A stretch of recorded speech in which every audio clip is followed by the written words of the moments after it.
नमस्कार दोस्तों, मेरा नाम राजेश बब्बर है और मेरे सहयोगी एस्ट्रो कुलवंत जी।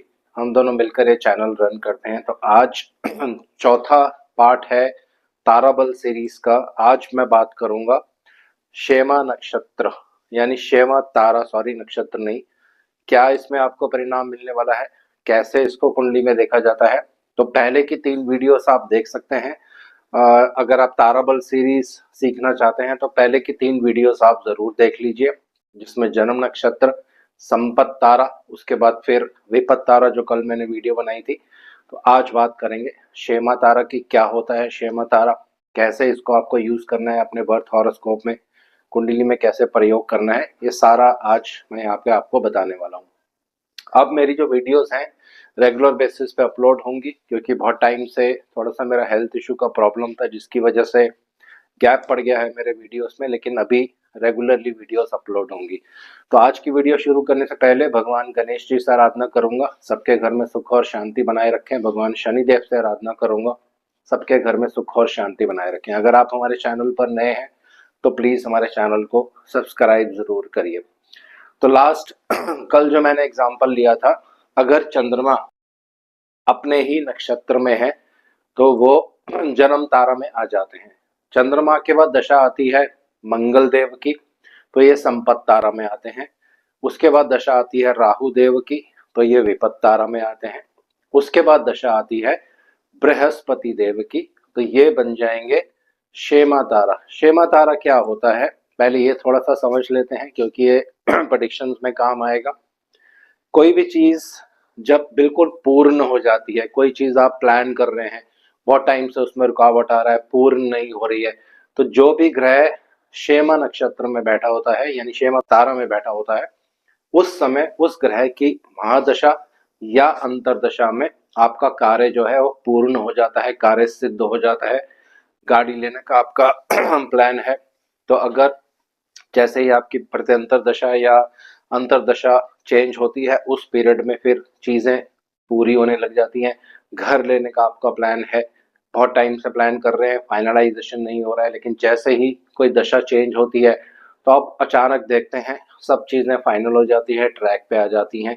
इसी तरह से जॉब नहीं लग रही है, बहुत टाइम से आप इंटरव्यूज दे रहे हैं, इंटरव्यूज देने के बाद भी कोई रिप्लाई नहीं आता है, लेकिन अचानक से जैसे ही कोई आपकी प्रत्यंतर दशा या अंतर दशा बदलती है तो आपको रिजल्ट्स पॉजिटिव देखने को मिलते हैं। ये क्यों होता है? ये नक्षत्रों का इसमें बहुत बड़ा रोल होता है। नक्षत्र सबसे इंपॉर्टेंट होते हैं। अगर आप प्रेडिक्शंस करेंगे तो वैदिक ज्योतिष में नक्षत्रों का बहुत रोल होता है। तो यही होता है शेमा तारा, किसी चीज की अकम्पलिशमेंट, किसी चीज कार्य पूर्ण हो जाना, जो चीजें अटक रही होती हैं उनका पूर्ण हो जाना, यही शेमा तारा जो है बताता है दोस्तों। तो ये आपके जन्म नक्षत्र से चौथा तारा होता है। तो ये आपके जन्म नक्षत्र से चौथे नंबर पर आता है। तो अब इसको यूज कैसे करना है ये थोड़ा सा समझ लेते हैं। कुंडली के हिसाब से 8-10 मिनट का ही वीडियो है, तो उदाहरण मैंने कल वाला ही लिया है। मान लीजिए किसी का 3 नंबर लगन है और चंद्रमा अपने ही नक्षत्र में है, तो चौथा जो तारा होगा वो शेमा तारा होगा और बृहस्पति उसके स्वामी बनेंगे। तो आपको सीधा क्या करना है, अपनी कुंडली ओपन करनी है और देखना है कौन सा ग्रह बृहस्पति के नक्षत्र में है। कोई भी नक्षत्र आप ले सकते हैं, बृहस्पति के तीनों नक्षत्र जो होते हैं। तो मैं उदाहरण के लिए बृहस्पति का विशाखा नक्षत्र ले लेता हूं। विशाखा नक्षत्र कब आता है? 20 डिग्री से लेकर 30 डिग्री के बीच में तुला राशि में जो है विशाखा नक्षत्र होता है। तो अब सिंपल उदाहरण ले लेते हैं। उदाहरण के लिए किसी का मिथुन लगन की कुंडली है और 7 नंबर, यहाँ पे अगर कोई ग्रह है और ये ग्रह 20 डिग्री से 30 डिग्री के बीच में है, तो ये आ जाएगा बृहस्पति के नक्षत्र में यानी शेमा तारा में, और ये जहां भी जाके बैठता है तो उसका रिजल्ट देता है। तो एग्जाम्पल मैंने यहीं का लिया है। तो उदाहरण ले लेते हैं। मान लीजिए अगर शनिदेव तुला राशि में है लेकिन 20 डिग्री से लेकर 30 डिग्री के बीच बीच में है आपके हॉरोस्कोप में, तो ये आ जाएंगे शेमा नक्षत्र में। उन लोगों के लिए जिनका चंद्रमा अपने ही नक्षत्र में है, यानी जन्म नक्षत्र चंद्रमा का ही होना चाहिए। यही एग्जाम्पल मैं यहाँ पे ले रहा हूँ। तो क्या होगा, कोई ऐसा कार्य जो आपका रुका हुआ है, तो पहली चीज, पंचम भाव क्या होता है, ये संतान का भाव है, ये आपके हायर एजुकेशन का भी भाव है। तो अगर ये चीजें आपकी रुकी हुई हैं, बहुत टाइम से आप प्लानिंग कर रहे हैं, संतान नहीं हो पा रही है, या अनएक्सपेक्टेडली आपने कोई प्लान नहीं किया है, लेकिन अचानक से आपकी कुंडली में शनिदेव की महादशा या अंतरदशा आरंभ हो जाती है, तो उस समय में जो कार्य आपका रुका रहता है अचानक से वो पूरा हो जाता है। चाइल्ड बर्थ, एजुकेशन अगर आपकी कंप्लीट नहीं हो रही है, बहुत टाइम से आप एग्जाम्स दे रहे हैं, वो क्लियर नहीं हो पा रहे हैं, लेकिन बाकी योग कुंडली में पॉजिटिव है, तो जैसे ही कोई महादशा या अंतरदशा इस ग्रह की शुरू होगी, यानी शनिदेव की जो तुला राशि में बैठकर विशाखा नक्षत्र बृहस्पति के शेमा नक्षत्र में है, इस इन जातकों के लिए तो उनका जो कार्य है वो पूर्ण हो जाता है दोस्तों।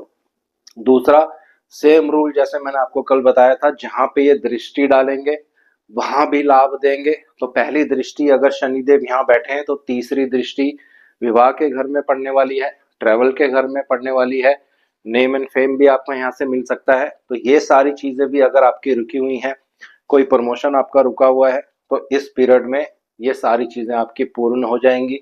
इसी तरह से शनिदेव अपनी सातवीं दृष्टि यहाँ पे डालेंगे, तो नए रास्ते मिलेंगे आपको, इनकम के नए सोर्स मिलने शुरू हो जाएंगे इनकम के। बहुत टाइम से आप मेहनत कर रहे हैं, इनकम का फ्लो आपका नहीं बन पा रहा है लाइफ में, लेकिन जैसे ही शनिदेव की महादशा या शनिदेव की अंतरदशा शुरू होगी, उसी पीरियड में आपको ये रिजल्ट देखने को मिलेगा। नॉर्मली बाकी किसी पीरियड में इतना रिजल्ट देखने को नहीं आता है, लेकिन जब दशा या अंतरदशा आरंभ होती है उस ग्रह की, जो एक पर्टिकुलर नक्षत्र में रहता है, तो फिर आपको रिजल्ट्स देखने को मिलते हैं। इसी तरह से शनिदेव की चौथी दृष्टि, 10वीं दृष्टि दूसरे भाव पर भी आएगी, तो यहाँ पे भी आपको रिजल्ट्स देखने को मिलेगा। जिन लोगों का विवाह नहीं हो रहा है, विवाह बनने के योग बन जाएंगे।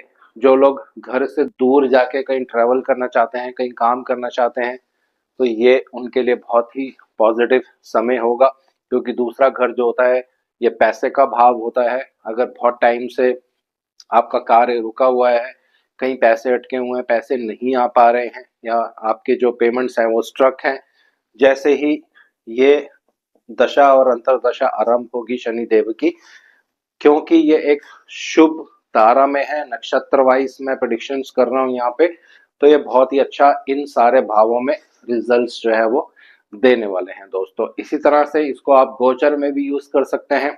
अगर शनिदेव आपकी कुंडली में एक शुभ तारा में है, जैसे मैंने शेमा तारा का एग्जाम्पल यहाँ पे लिया है, तो गोचर में भी जब शनि अच्छे भावों में मूव करेंगे, तो आपको अच्छे रिजल्ट्स उसके देखने को मिलते ही मिलते हैं दोस्तों।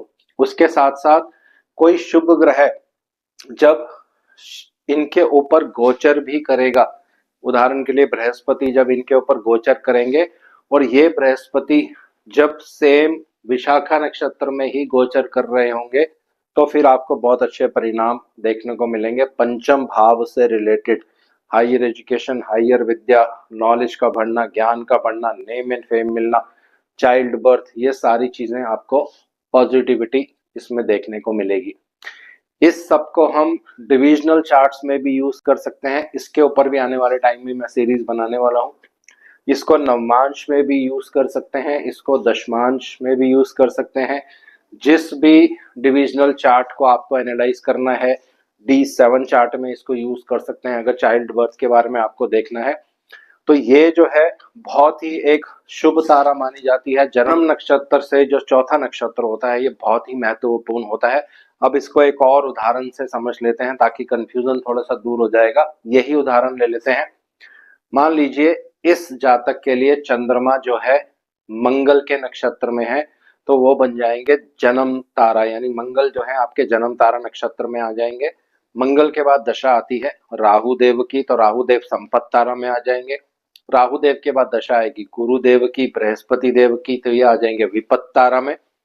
और बृहस्पति देव के बाद दशा आती है शनि देव की, तो शनि देव आ जाएंगे शेमा तारा में। जिन लोगों का भी जन्म नक्षत्र मंगल होगा, यानी चंद्रमा अगर मंगल के नक्षत्र में है, तो सेकंड स्टेप में आपको क्या करना है, आपको ये देखना है कौन सा ग्रह कुंडली में शनिदेव के नक्षत्र में है और अगर शुभ जगह पे वो ग्रह बैठा है। उदाहरण के लिए बुध देव अगर शनिदेव के नक्षत्र में है, यहाँ बुध देव लगन के भी स्वामी बन जाएंगे, चौथे घर के भी स्वामी बन जाएंगे, बहुत ही शुभ ग्रह माने जाएंगे। और अगर ये कुंडली में शनिदेव के नक्षत्र में है तो अति शुभ हो जाएंगे और अपनी दशा और अंतरदशा में बहुत अच्छा परिणाम आपको देखने को मिलेगा। जहां बैठेंगे वहां पे अच्छा रिजल्ट देंगे, जहां पे दृष्टि डालेंगे वहां पे शुभ प्रभाव डालेंगे और कोई आपका काम रुका हुआ होगा तो वो काम पूर्ण हो जाएगा। जिस भाव में बैठेंगे उस भाव को बल भी देंगे, उन चीजों की पॉजिटिविटी आपको मिलेगी। लेकिन कब मिलेगी? जब बुध देव की महादशा या अंतरदशा शुरू हो जाएगी, उसी पीरियड में नक्षत्रों के वाइज जो है रिजल्ट्स देखने को मिलते हैं दोस्तों। तो आज इस वीडियो को यहीं विराम दे रहा हूं। कल बात करेंगे पांचवा नक्षत्र, बहुत ही महत्वपूर्ण नक्षत्र होता है और बहुत ज्यादा प्रॉब्लम्स होती हैं पर्सन को जब कोई ग्रह आपके जन्म नक्षत्र से पंचम नक्षत्र में होता है। तो कल इस पे एक वीडियो अपलोड होगा, वो आप देख सकते हैं। तो आज इस वीडियो को यहीं विराम दे रहा हूँ। आशा करता हूँ सब कुशल मंगल होंगे। भगवान शनिदेव से आराधना करूंगा सबके घर में सुख और शांति बनाए रखें। जय श्री राम।